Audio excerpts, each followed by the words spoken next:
नमस्कार मित्रांनो, 9 मे प्रोमध्ये हॉस्पिटलमधून शिनू नेटकीच घरी आलेला असतो, पण त्याला मात्र लगेचच फोन येतो. तो आता जाम घाबरतो आणि फोन उचलतो, पण त्याला कळतं ओवीने हालचाल केली. आता शिनूला खूप आनंद होतो.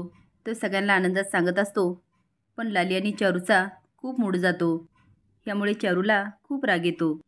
ती लाली आणि मंजूसमोर म्हणते, मी एकतर कुणाचा तरी जीव घेईल, नाहीतर मी जीव देईल. तिचे हे रूप बघून लालीच्या पायाखालची जमीनच सरकते आणि मंजूचे तर डोळेच मोठे होतात.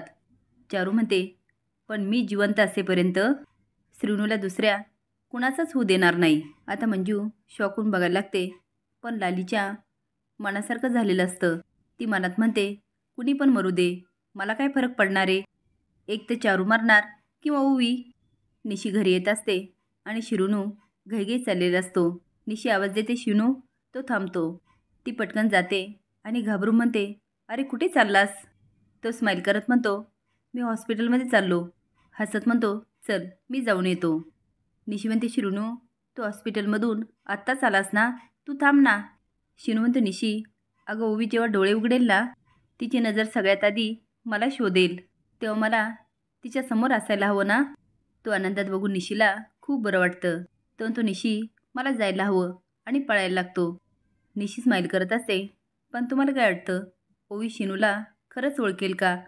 हे कमेंट बॉक्समध्ये नक्की सांगा. नवीन अपडेट जाण्यासाठी लाईक आणि सबस्क्राईब करा. धन्यवाद.